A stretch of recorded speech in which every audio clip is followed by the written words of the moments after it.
Yo,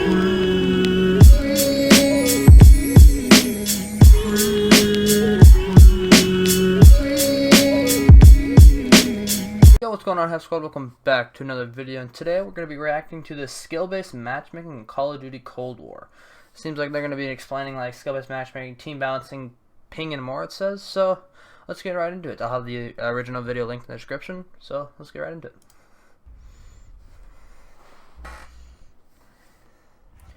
What's up, guys? My name is Ace, and it's finally time to share the results of the skill-based matchmaking study that myself... This gameplay is testing on an average account, and I'm aiming for average stats. Alright. Drifter, J-God, and Sour have been working on for the past, 3 weeks now, 2.5 weeks. We've been really putting a lot of time into this. 3 weeks. Sure we do it right. And the goal with this is to just try to gain a bit of a better understanding of how the skill-based matchmaking system works, based on the limited public data we have access to. And also keep in mind, all of this had to be hand-calculated, hand-tested, and all the data entry was done by hand. I think I put about 70 hours into this myself, Jesus. and then the other guys put a bunch of time into it as well. So we did a lot here to get What is he doing? sample size. Of course, He just let him kill him. But we did put a ton of time and effort into this, and I feel like it does show us some pretty good trends when it comes to matchmaking. So to start it off, I'm going to go through the testing process and methodology we used. I know for a lot of people that's kind of boring. I'll try to remember to put timestamps here so you can skip ahead if you don't want to see this, but I do feel it is very important to present this. Essentially, each of us took multiple accounts. I tested 3 different accounts of... He's like dying on purpose. Well, J-God did 2, and Sour did 1. But with these, we tested 9 accounts with a wide variety of skills. 9 accounts? Significantly below average, all the way up to an actual pro player's account. And we collected data over 10 games on all of the players that were in our lobbies. Now, keep in mind, there's a bit of a limitation here, and that is sometimes we couldn't find data on players. So you will what is this kid? Why can't I have this in my game? Of course, be in the description down below. I get sweaty sweats. On as many of the players as we possibly could in those lobbies to try and find out what sort of trends exist. What is that kid? As well as team balancing. This kid's trash. Well, that's quite an important He's not even killing him. But we collected things like kill-death ratio, win-loss ratio, score per minute, accuracy, the platform that the player was playing on, which, keep in mind, we did do all of this testing with crossplay enabled. So they're doing it with crossplay. Drifter's first 5 games he did with crossplay disabled. But yeah, we collected a ton of data. I don't think that matters. But for me, at least, I stuck to now for my main account. Entire test, and all of the score per minute values that I collected were... Okay, so now he's trying. Because game modes can so he's significantly impact just domination. All right. So that's why I chose a game mode specific score per minute for the game mode that I was testing. He's just doing domination. How long it took to oh my! Into a lobby, as well as the ping value that we got in each one of these matches. Ping value. That lays out the basics of what we did and how we did it. In the sheet with the data, there's a better list of our methodology and everything. But let's start hopping into the data. When we compare the kill-death ratios, which keep in mind this is actual kill... Alright, so... Looks like... this is account sorting for KD without... J-God bot? What is a J-God bot? Okay, but his account stats was like a 0.7 KD, the lobbies was a 0.9. Muffins, his was a 0.72, the lobby was also a 0.9. His was a 1.06, so the lobbies was almost a 1. So this guy named Sour was a 1.25, you got in the lobby 1.16. Drifter, 1.33 KD, 1.23 KD lobby. Same with the next one, but he has a 1.47. This guy's a 1.7 is getting a lobby with 1.15. And this guy's almost a 2. And he's getting... Okay, Skill Based Matchmaking sucks. Elimination death ratio does. This is the true kill death ratio. Looks like the better you are, the better lobbies you get. As the average of all of the players that they ran into in these 10 games. I don't know if I agree with this. Here, there is definitely a very clear trend with this. We get... So it looks like lobby KD, so lobby looks average. R-squared value of 0.68, which is relatively strong. It's not super strong, but it is definitely a trend here. Essentially, the higher your kill death ratio, the more likely you are to run into people that also have a higher kill death ratio. But I do want to be crystal clear here. It's not a perfect one-to-one sort of thing. So no, this game ain't perfect at all. Ratio, for instance, that doesn't mean that every single person in your lobby has a 1.5 KD. You might run into somebody with a 3 KD, and you might run into somebody with a 0.8 KD. Man, why can't I get the 0.8, man? There, but what we're looking at is the averages. This is a good spot. I might use it. There is a correlation between your kill-death ratio and the kill-death ratio of the people that you're playing with. We also saw a somewhat similar trend with score per minute, although score per minute's a little bit weird in this game. I'm not score sure per how the minute. matchmaking system calculates the score per minute. Yeah. Use the actual displayed values or not. But I have a feeling they don't, because those I don't think they values do. are heavily influenced by the types of streaks that you're going on. As you go on streaks, your score per minute will go up exponentially, and therefore it does skew this data a fair amount in this game compared to previous Call of Duty games. I don't think that matters. But in general, there was still a trend that we noticed here as well. Now, looking back Seemed to the average. study with Modern Warfare, one of the big conclusions we found was it was mainly our recent performance that mattered rather than our career performance. So if you had a string of really good games against lower skilled lobbies, then the data we collected last year indicated that it would bump you into harder lobbies. So it ain't going off I'm career. sure this is no surprise to anybody that's played a lot of Cold War. It appears they have basically the exact same system this time around. I honestly think they pretty much just copied and pasted the skill-based matchmaking system from Modern Warfare. Honestly. Cold War. We see very similar. Look at that graph. I don't believe it's any stronger or weaker in Black Ops Cold War based on the data that we've seen, but it does appear to be relatively strict when it comes to your recent performance. So if you're playing really well, it's going to put you on harder matches. If you have a string of really bad games where you're performing really terrible, then it will bump you down to easier players. Now, so that's what that people are doing with that reverse boosting crap. I got into a game with someone and they had 99 deaths. They just kept C4ing themselves. So overall, there's not a whole lot to say about this aside from the fact that it appears to be pretty much the same as Modern Warfare. However, Modern Warfare sucked. Into some very interesting results across the board that we didn't run into last year.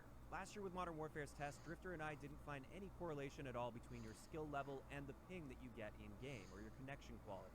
This time around, all of us that tested multiple accounts noticed the exact same trend. And this is, for the higher skilled accounts that we were testing, on average they had a higher ping than the lower skilled accounts. And with this one, I do want to be super clear here so nobody That's not cool. The sample sizes we're dealing with for this are extremely small, and therefore more testing is required to say this with absolute confidence. At this point, it's just a little trend that we noticed that may be that ping was terrible. Is no longer king, and being a higher skilled player may result in a worse connection than if you... Yeah, what is that? Sorry about that ad. Drifter saw this trend, and me especially, I saw this trend more than anybody. And I think this is likely due to my region. I live near Edmonton, Alberta, Canada. I'm pretty far away from the servers I tend to connect to. I actually often connect to a Kansas server based on my NetDoomer router, which, by the way, I should mention the router wasn't Kansas during our testing. It was just monitoring, not filtering. But I'm just going to lay out what I ran into. For me, the best that's unfortunate. That's popping off. Somewhere around 45 to 50 milliseconds. It really doesn't get any better than that for me, and that's fine. That's a very reasonable connection experience. However, I often notice, especially on my main account, I will end up in lobbies with about 100 millisecond ping. Not all the time, it just happens from time to time. But when I was doing this testing, I found that I was running into those 100 ping lobbies far more on my main account than my low skill accounts and my average account that I was testing. And it turns out, after 10 games on each of these accounts, my average ping on my main account was 50% higher than the others. And this is something that is... So you were averaging like 80 ping on your main account, but like 50 on your... Oh my god. Now, I am going to be revisiting this in the future. I think 50 ping is like not that good, but like 30 is good. And the matchmaking times. But so far, based on these limited tests, my matchmaking times were significantly longer on my main account, so it takes way longer to find a match. And I had a higher chance of getting a worse ping. And that's not to say that I didn't have my really good 45 to 50 millisecond ping on my main account sometimes, because I did. It just seems much more likely that it will expand that search result based on your skill level, which could give you a higher ping value. So if this is true, why? I don't think this is something that's done maliciously where they are just give us all the same ping. Skilled players. I think it's more so you're just drawing from a smaller pool of players that are relatively skill matched with that player, and therefore the system is willing to expand that search to a higher ping lobby. I haven't seen a level pop up in a long time. And this is not supposed to be happening. The claim from Vonderhaar has always been that ping is king, and therefore your connection quality will never be sacrificed for the sake of skill-based matchmaking. And it looks like that might not be true. Yeah, what is that? Now, this is where I want to get into the next section that I found very Why should ping matter if you're good or not? Now, team balancing is separate from matchmaking. Matchmaking is the system that puts a lobby of players together. Team balancing is what happens after that lobby is already together. And this is often confused. I see people often tweeting me like screenshots where they did really well, all of the players on their team really suck, and all of the players on the other team did quite well. And then they say this is because of skill-based matchmaking. No, that's not skill-based matchmaking, that's team balancing, and that is an important distinction to be making. But what I personally noticed with my data when comparing my teammates versus my enemies with the various accounts that I tested is with my below average and my average accounts, the stats for my teammates and enemies were nearly identical. The teams were balanced out really nicely when I wasn't factored into the equation. However, on my main account, if I eliminated myself from the equation and I just looked at my teammates versus my enemies, on average, my enemies were better in every single category of the stats that we collected. By a margin, it wasn't a small margin by any means. So what appears to be happening here is since they can't find properly skill-matched players for my account, because I'm not that level 106. Throughout these 10 games, there were only a few players that were actually at my level of stats. And therefore, even though I'm going to be playing more skilled players on average, they're still not generally going to be quite at my level. The team balancing system has to compensate for this discrepancy in stats, and since it is such a large discrepancy on average, it has to give me some of the worst players in the lobby on my team, and then the better players have to be on the other team. So what this means is if you're a skilled player and I don't you have like that. exceptional stats, like we're not talking about slightly above average. I mean, if you have the type of stats where in most lobbies nobody's going to have a similar set of stats to you, you are going to be expected to carry very hard in order to have a shot at winning the game due to this team balancing algorithm. Why does it have to suck to be good then? Well, from the beginning of Cold War, I've always felt that if I'm not giving it 100%, my team basically has no shot at winning, and most what is that? completely stomped into the ground. I feel that, man. When I was doing the testing with my bot account, I had a game like that today. The objective completely, I'd be dying more than I'd be killing, and yet surprisingly, it seemed like whatever I did didn't really matter to the outcome of the game. I was still winning games, I was still losing games, and my involvement in Nah, if I don't give it 100% on the objective, I lose. So I did find this data to be very interesting. I knew there was a team balancing algorithm, but I didn't realize just how strict it would be and just how much better my enemies are on average compared to my teammates. Leaf Filter is rolling into neighborhoods to end gutter cleaning forever. On this side of the house, we see gutter... And with that, that pretty much covers it for the interesting results we found throughout this study. I know I didn't dive into extreme detail with this. I mainly just want to get across the main points that we found throughout our study. If you guys want to look at the details, you can just check out the data for yourselves. But now at the end of the video here, I did want to talk about a bunch of misconceptions with the skill-based matchmaking system. On both sides of it, I feel like people exaggerate on both sides. And exaggerate? What? Often misquoted from the skill-based matchmaking studies from we exaggerate. as well.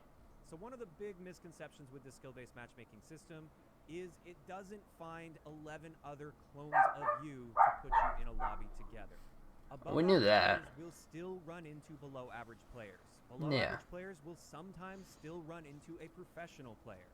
It's not so strict that it limits you to a very fine range of players that you can matchmake with. Instead, what we're looking at here is averages. It's all about the averages. And on average, a higher skilled player is going to be playing above average players, and on average, a low skilled player is going to be playing lower skilled players. It doesn't mean there's never going to be a crossover here. Additionally, players that are well above average, like we're talking top 5% or so, they're actually rarely going to be running into players that are the same skill level as them. Most of the players they run into will still be a lower skill level than them. Next, a common misconception on the other side of things, and this is due to how it's labeled, skill-based matchmaking, is this really isn't a true skill-based matchmaking system. A true skill-based matchmaking system would give you an ELO score, and it would matchmake based on that ELO score. And generally, an ELO rank won't be significantly swinging from game to game like it can in Cold War. So since this is so heavily based on your recent performance rather than your actual skill level, this really technically isn't skill-based matchmaking. It's the most commonly accepted term. It's a game-based matchmaking. So that's why we use it in our titles and we refer to it as skill-based matchmaking. But in reality, this is more of an engagement optimized or... It's like game-based, kind of. We should call it that. It's not designed just to be fair to players to make sure they're playing with people of the similar skill level. What it's designed to do is keep you playing for as long as possible. So it gives you the highs, it gives you the lows, and it does this in a very cyclical manner for many of the players, okay. depending on where you fall as far as your skill. I don't know how I feel about that. With a true skill-based matchmaking system, you wouldn't see these massive swings from lobby to lobby. I don't know how I feel about this. Progression in the difficulty over time. And that's not what this system appears to be based on the data. Yeah, it doesn't. So to wrap this up, I'm not going to dive into deep detail about my thoughts on skill-based matchmaking because I have completely beaten this topic to death over the past couple of years. I am really not a fan of strict skill-based matchmaking in Call of Duty public matches without any sort of visible skill rank attached to it. Yeah. No reward or incentive for getting good at They should like add a ranked mode or the something. more skilled you get, the harder the game is going to get behind the scenes, again, with nothing for you to show for it. And Yeah. it appears, based on our data here, your ping also may be getting worse as you get more skilled at the game. So this guy went 75 and 30. Strict skill-based matchmaking system. Ain't gotta play the game. In the background for Call of Duty public matches. And this is where I want to hear from you guys. What do you think about the current state of skill-based matchmaking in Black Ops Cold War? Do you love it? Do you hate it? Are you kind of indifferent? Just let me know those thoughts in the comment section down below. If you enjoyed the video, a like rating is always... Well, I think that's gonna be it. That's kind of interesting how like they do it. It's not really skill; it's kind of game-based matchmaking. So like if you have a bad game, it's gonna put you against worse players. But then if you have a good game, it'll put you against good players. That's interesting. Well, if you enjoyed this video, make sure to leave a like, subscribe, comment down below. Yeah, I hope you guys enjoyed. See you on the next one.